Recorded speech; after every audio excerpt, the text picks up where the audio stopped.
1세대 1주택자로 봐서 비과세를 해주겠다라는 거예요. 근데 이제 2019년 2월 12일 이후로는 취득해서 임대사업자로 등록하는 경우, 네, 오늘은 그 주택임대사업자로 등록을 하면 다양한 세금 혜택을 받을 수 있다라는 주제를 가지고 공개하도록 하겠습니다.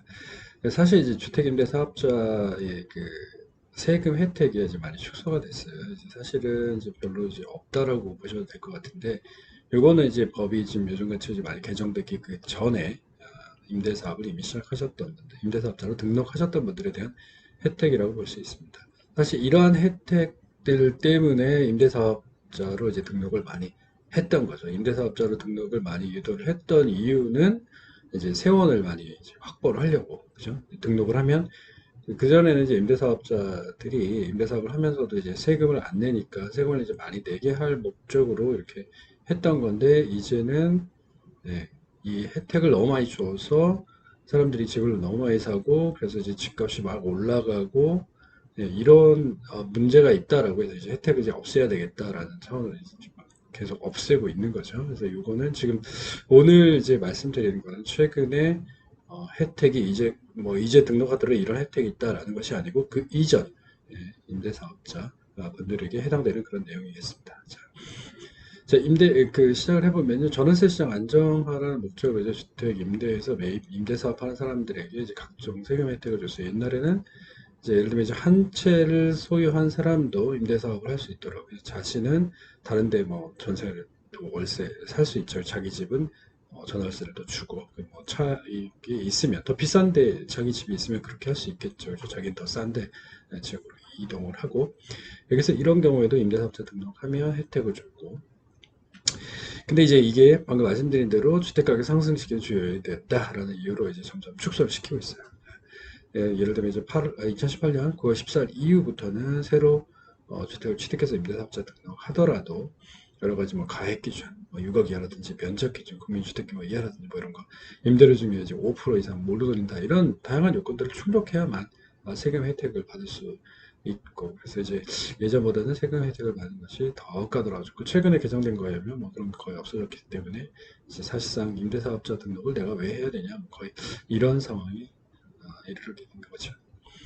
이런 그 주택임대사업자를 세금 혜택을 받기 위해서는 이제 관할 세무서에 등록하는 뿐만 아니라 지방자치단체에 임대사업자로 등록을 해야 돼요. 이제 지방자치단체에서 등록을 하면 세무서 등록하는 건 거기서 한꺼번에 다 할 수 있기 때문에 굳이 뭐 세무서에 따로 가실 필요는 없습니다. 근데 뭐 이런 혜택, 이 등록을 하면 이제 또 많은 제한들이 걸리니까 나는 이게 싫다라고 하는 분은 이제 세무서에 임대사업자 등록만 하시면 돼요. 임대사업자 세무서 등록은 이제 세금을 내기 위한 목적이고 세금 혜택을 받을 목적은 아니기 때문에 뭐 그렇게만 하셔도 되겠습니다.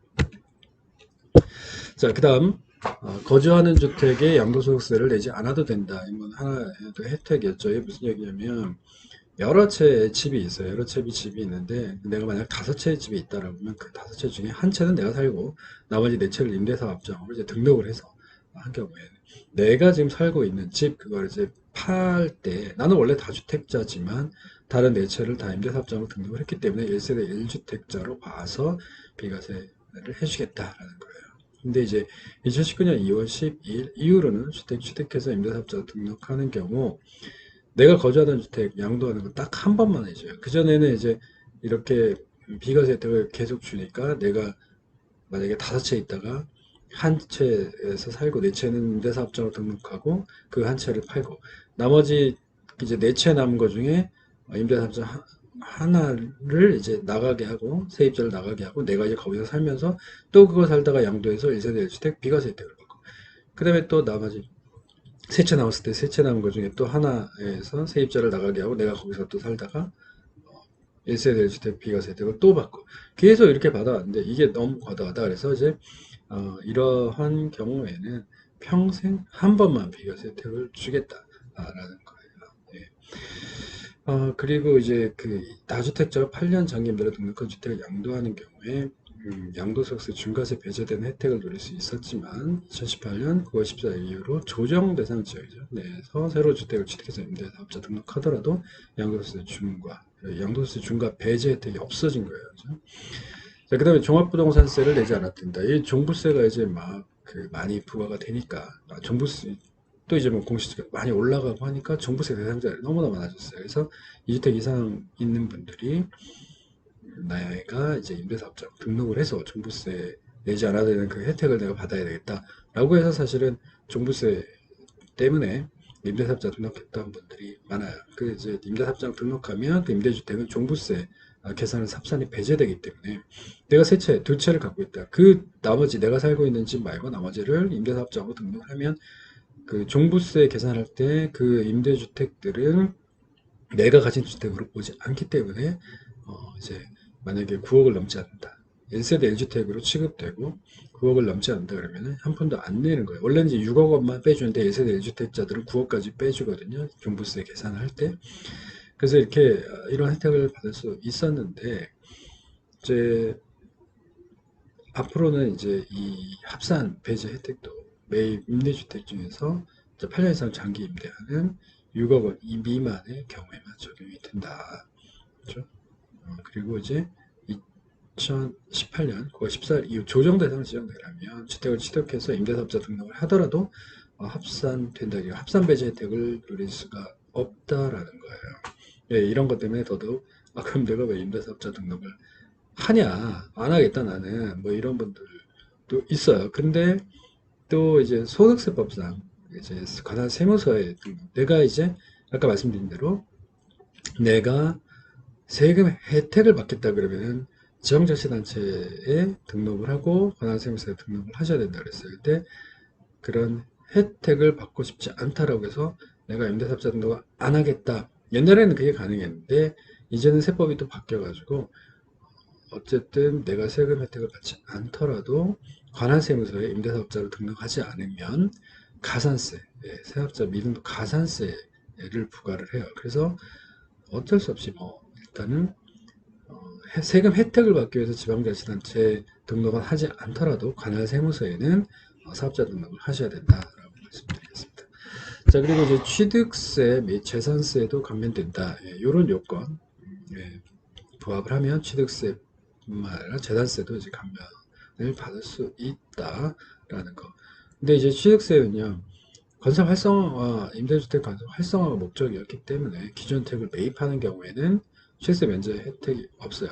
그래서 최초로 분양받는 경우, 그죠? 이런 거를 건설업자로부터 이제 하는 경우에만 취득세 감면 혜택을 주는 거고 재산세의 경우에도 2세대 이상 공동주택 또는 오피스텔 임대하는 경우 전용면적 40제곱미터 이하 뭐 이렇게 이런 요건에 따라서 각 그 감면 혜택이 조금 다르다라는 거 보시면 되겠고 그 다음에 오피스텔 보유자도 주택임대사업자 등록이 가능하다. 예, 옛날에 이제 오피스텔은 말 그대로 이제 업무용이에요. 원래는 업무용인데 사람이 살 수 있도록 뭐 이제 침대 다 넣을 수 있고 뭐 주방 시설 또 화장실 이런 게 다 한 원룸처럼 이렇게 되어 있는 경우 많죠. 그래서 그런 경우를 이제 주거용으로 돌리는데 사실 옛날에는 오피스텔을 이거는 업무용입니다라고 하고 업무용이면 이제 부가가치세도 환급을 받을 수가 있거든요. 그래서 환급 받고 이제 주거 근데 이제 실제로는 주거용으로 이렇게 사용을 하다가 나중에 발각이 돼서 부가가치세도 막 추징되고 가산세 이렇게 부과되는 경우가 있었어요. 그래서 이제 조심조심 이렇게 몰래몰래 하는 경우도 좀 덜어덜어 있었는데 그러다 보니까 그렇게 하지 말고 그냥 오피스텔도 주거용 임대주택으로 볼 수 있도록 이제 법을 이제 바꾸면서 이제 오피스텔 보유자들도 주택임대사업자로 등록을 하고 합법적인 절차를 할 수 있도록 이렇게 해준 거죠. 그러니까 뭐 주택으로 봐서 종부세 합산 배제, 취득세 면제, 재산세 면제, 감면 뭐 이런 거 이런 혜택을 다 주니까 이제 오피스텔 사업자들도 이제 주택임대사업자를 많이 등록을 했던 거죠. 이제 소득세 절세 측면에서 유리하다라고 하는 건 그러니까 두 채 이상 하면 월세 받으면 그러니까 보증금 받으면 세금 맞죠. 월세 받는 경우에 소득세 과세된다고 했죠. 그리고 다 똑같은 거예요. 세 채 이상 근데 이제 물론 이제 보증금 합계액이 3억 원을 초과하는 경우 소득세 과세하는 거 그 지난 시간에 배우셨죠, 그렇죠? 예, 그거 똑같아요. 이제 오피스텔은 주택과 같이 본다라고 이제 보시면 되고 물론 이제 전용면적 40제곱미터 이하 기준시가 이하인 경우에는 이제 보증금 그 합산액 3억 원 초과 거기에서 합산해서 제외를 해주기 때문에 이런 것만 오피스텔 하시면은 이제 소득세는 과세되지 않는 거죠. 예, 그래서 이제 소형 오피스텔은 사실은 이제 업무용보다 주거용으로 임대를 하고 사업자 등록을 하면 세금이 상당히 절약될 수 있다라는 거예요. 그러니까 뭐 주택으로 보니까 방금 전에 말씀드린 양도세라든지 종부세 이런 거 합산 배제 가액 기준 이런 거 다 똑같다라고 보시면 되겠습니다. 자, 오늘 여기까지 하시고 마치겠습니다. 감사합니다.